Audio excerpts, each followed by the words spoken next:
Remember when MTV actually played music videos? When you'd sit by the radio with a blank cassette, waiting for your favorite song? It's not that I want you not to say. The 90s gave us some of the smoothest, most emotional rock ballads ever recorded. Stay lost in this moment forever. Today we're diving into 10 soft rock gems that define the decade. Songs that soundtracked your first heartbreak, your late-night drives, your quiet moments of teenage angst.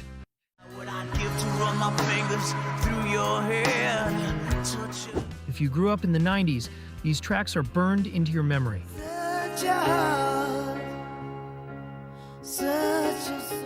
We're kicking off with a song that closed out the decade, Tal Bachman's She's So High.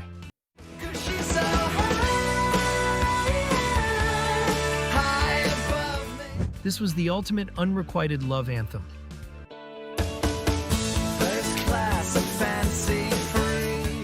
That feeling when someone seems so far out of your league, they might as well be from another planet. Why should I even bother? Bachman captured it perfectly. The track hit number 14 on the Billboard Hot 100.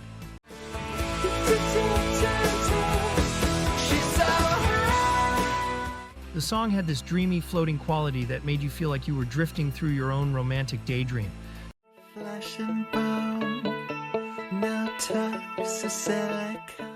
When's the last time you heard this on the radio? I know where I belong, and nothing's gonna happen. Yeah. At number 9, we have a track that broke hearts everywhere. Vertical Horizons, Everything.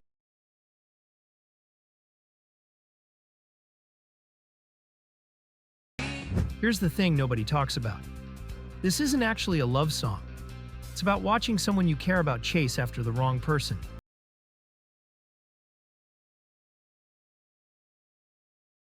He's everything you want, he's everything you need, but he means nothing to you and you don't know why. That's brutal.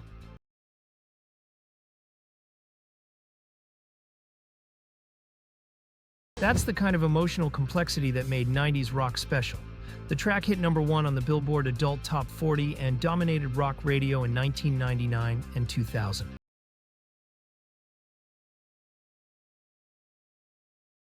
Matt Scannell's vocals had this aching quality that made every line cut deeper.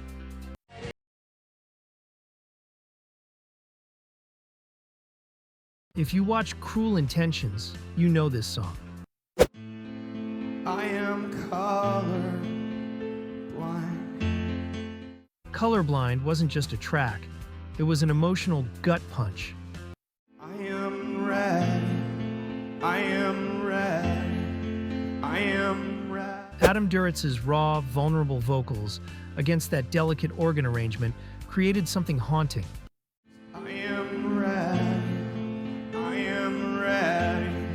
I am red. This wasn't radio-friendly pop.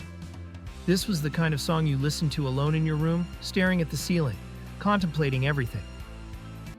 Pull me out from inside. Here's what made it special.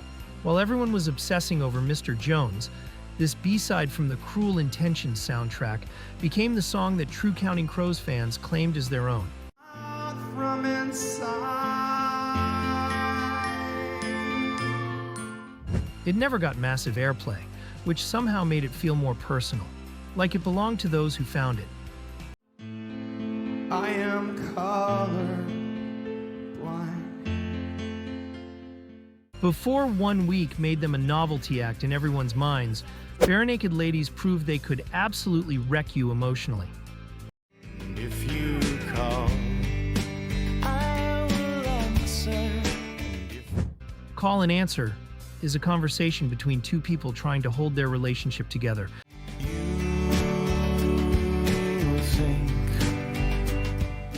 And it's devastatingly honest. I only think about you when we're both. The way the vocals interweave, the building instrumentation, this was the band showing their serious side, and it was brilliant. If you call, I will answer. If you It reached the top 10 in Canada, but barely made a dent in the US charts. I'm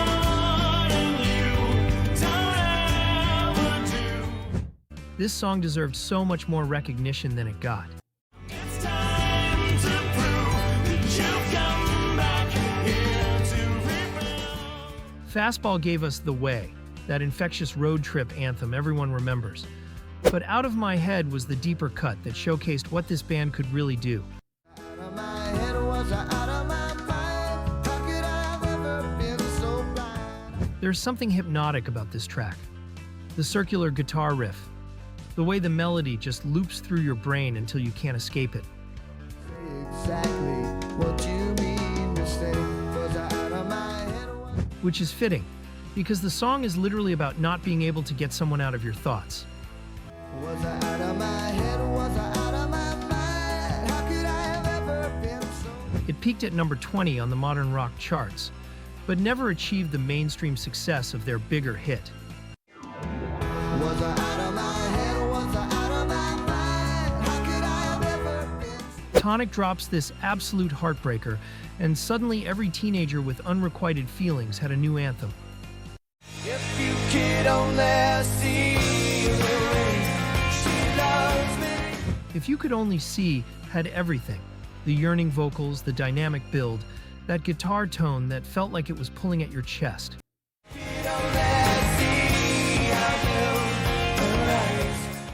Emerson Hart's voice carried this desperate sincerity that made you believe every single word.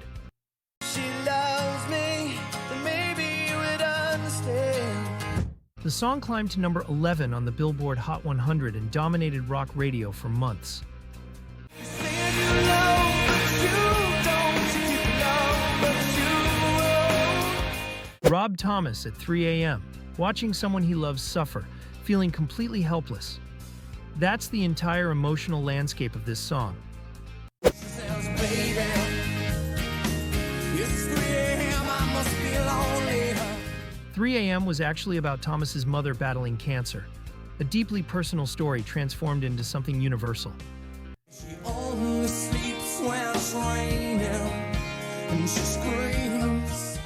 Anyone who's ever sat up late worrying about someone they couldn't help connected with this immediately. She's got a little bit of something, God, it's better than nothing. While Push was the lead single, 3 a.m. became the song that defined Matchbox 20's career. Hear her voice is straining, she says, baby, It spent 40 weeks on the Billboard charts. it's gonna wash away, I believe this. Jakob Dylan stepped out of his father's enormous shadow with this track, and he did it in style. 6th Avenue Heartache had this dusty, nostalgic feel.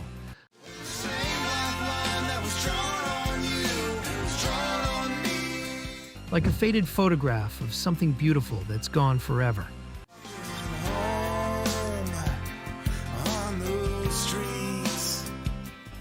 The harmonica, the steady groove, Dylan's weathered vocal delivery.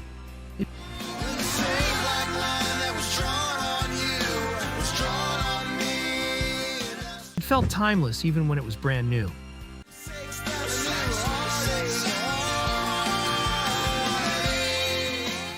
The song hit number 8 on the mainstream rock charts and helped make Bringing Down the Horse one of the defining albums of 90s alternative rock.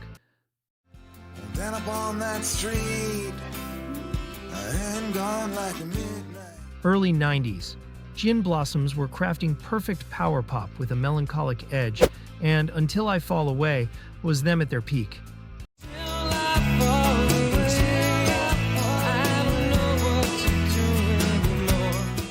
That jangly guitar sound, the bittersweet melody, this was the soundtrack to driving around your hometown. It's real to me, but not like these fools tonight. Feeling like you needed to escape but not knowing where you'd go. If it's arrested, fading the spot where we felt, where I felt. The song captured a very specific kind of restlessness.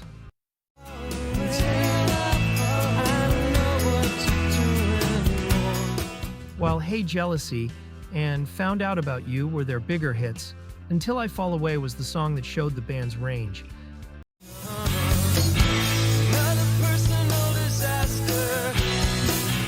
It peaked at number 22 on the Billboard Hot 100, but deserved to go higher. Gin blossoms were criminally underrated, and this song proves it.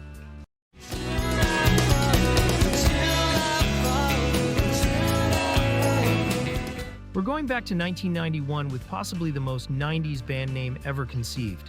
All I Want is deceptively simple. Just a guy laying out exactly what he needs from a relationship.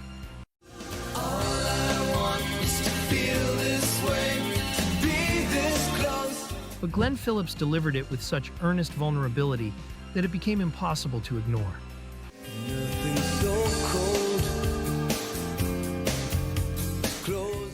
The song felt like someone was reading from their diary, which was exactly what made it work.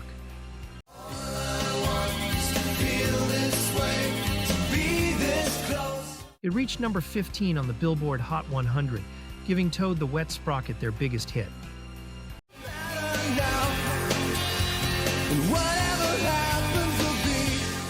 But All I Want deserves to be remembered as one of the decade's most honest love songs.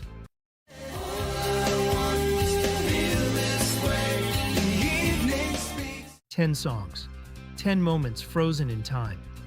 These tracks defined a specific era of soft rock, melodic, emotional, unafraid to be vulnerable. The 90s gave us permission to feel everything deeply, and these songs were the soundtrack to those feelings. They weren't trying to be cool or ironic. They were just honest. The 90s aren't coming back, but these songs are still here, waiting to be rediscovered. See you in the next one.